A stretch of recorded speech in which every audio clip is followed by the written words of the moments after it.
वालेकुम। कैसे आप सब? मैं उम्मीद करती हूँ कि आप सब खैरियत से होंगे और अल्लाह ताला से दुआ है कि आप सब सलामत रहे और हमेशा खुश रहे।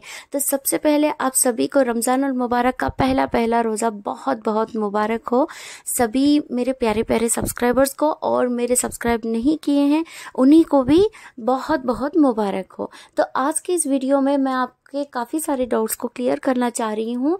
आज मेरा टॉपिक का उन्वान है, आपने देखा ही होगा, तरावी की नमाज के बारे में मैं बताने जा रही हूँ। काफ़ी सारे लोगों को, काफ़ी सारी लड़कियों को तरावी की नमाज किस तरह से पढ़नी चाहिए आपको नहीं पता है।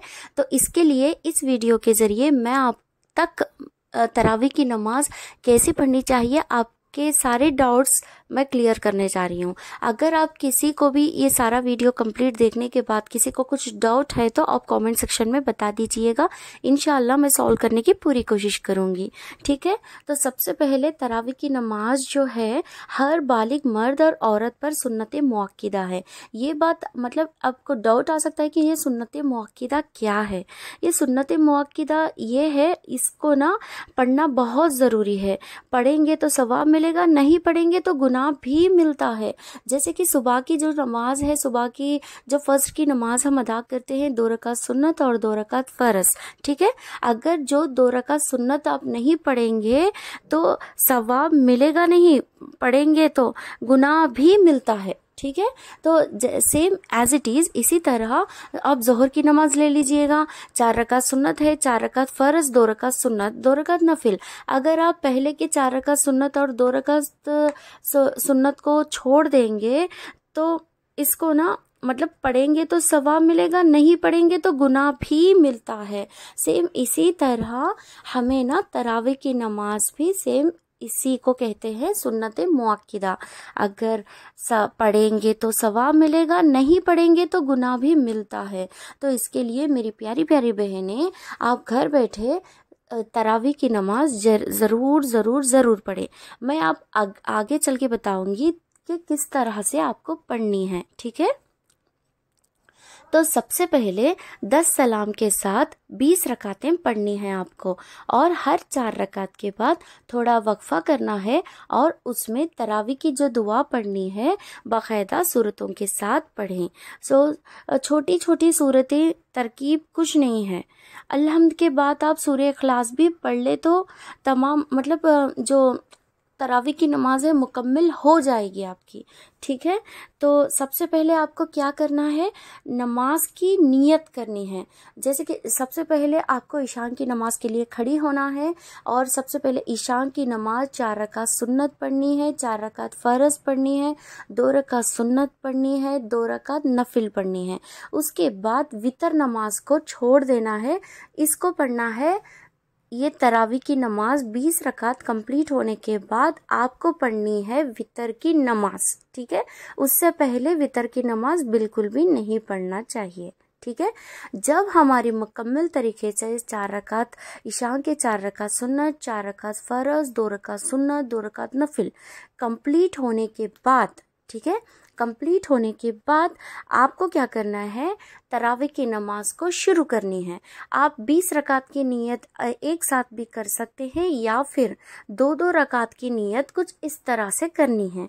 जैसे कि नियत की मैंने 2 रकात नमाज तरावी की सुन्नत रसूल पाक की वास्ते अल्लाह के मुँह मेरा काबा शरीफ की तरफ। ठीक है, अगर आपको इतनी ज़्यादा लंबी सूरत अगर आपको याद नहीं हो रहा है तो आप दिल में भी नियत कर लेनी चाहिए। ठीक है, इससे ये आपकी तरावी की नमाज मुकम्मल हो जाएगी। उसके बाद आपको क्या करना है, नियत करने के बाद आपको सना पढ़ना है। उसके बाद ताऊज़ और तस्मिया पढ़ना है। जैसे कि औज़ बिल्ला और बिस्मिल्लाह पढ़ने के बाद सूरह फातिहा पढ़ना है। ठीक है, सूरह फातिहा के बाद सूरह फील से वन्नास तक जितनी भी सूरह अगर याद नहीं है तो आप कुल्लु अल्लाहु अहद का सूरा पूरे कंप्लीट नमाज मतलब जो भी 20 रकातें हम पढ़ रहे हैं ना, उसमें सूरह फातिहा के बाद सूरह इखलास आप पढ़ सकते हैं।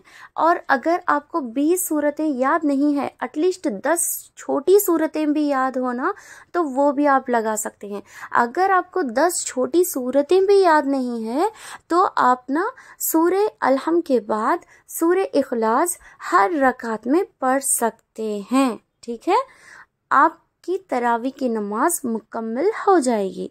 उसके बाद रुकू में जाए और सजदे में जाए।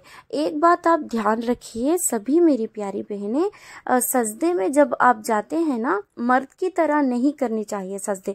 आपकी कलाइयों को ना बिछाकर समेट कर आपको सजदा करना है। ठीक है, मर्द की तरह एकदम से उठ के बिल्कुल भी नहीं करना चाहिए। ठीक है, उसके बाद अत्तहियात पढ़ना है, उसके बाद दरूद शरीफ पढ़ना है, उसके बाद दुआए मासूरा पढ़ना है, फिर सलाम फेरेंगे। ठीक है, एक कांधे पर देखिए, सबकी नज़र ना जब हम सलाम फेरते हैं तो दूर दूर तक नज़र जाती है, ऐसा आपको बिल्कुल भी नहीं करना है। जब आप सलाम फेरेंगे तो आपकी नज़र आपके कांधे पर रहना चाहिए। ठीक है, तो दूसरा, जब आप सलाम फेरेंगे तो उसके दरमियान सबसे पहले एक सलाम फेरने के बाद आपका चेहरा जो है काबे की तरफ होना चाहिए, और उसके बाद आप दूसरी जगह आपको सलाम फेरना है और आपकी नज़र कांधे पर रखनी है। ठीक है, ये रहा तरीका तरावी की नमाज का। ठीक है, ऐसे ही आप 2-2 रकात करके 20 रकात नमाज आपको मुकम्मल तरीके से सेम इसी तरीके से आपको पढ़नी है। इस 20 रकात के बाद आपको क्या करना है, 3 रकात इशा के वितर नमाज पढ़कर सो जाना है। ठीक है, और खूब सारी आपको मतलब ढेर सारी नियामतें हैं रमज़ान में, बहुत सारी खूब सारी कुरान शरीफ की तिलावत कीजिएगा, दुआ कीजिएगा। ठीक है, और इस बहन को भी आपकी दुआओं में याद रखिएगा। अगर आपके कोई डाउट्स है तो आप कमेंट सेक्शन में मुझे पूछ लीजिएगा। अगर वीडियो अच्छा लगे तो आपके सारे फ्रेंड्स को शेयर कीजिएगा, ताकि उनको भी पता चले कि तरावी की नमाज किस तरह से पढ़नी है। सवाब जारिया की तरह मतलब सवाब के ज़रिए आपको भी कुछ सवाब बांट लीजिएगा वीडियो शेयर करके। ठीक है, दुआओं में याद रखिएगा। अल्लाह हाफिज़। अस्सलाम वालेकुम, कैसे आप सब? मैं उम्मीद करती हूँ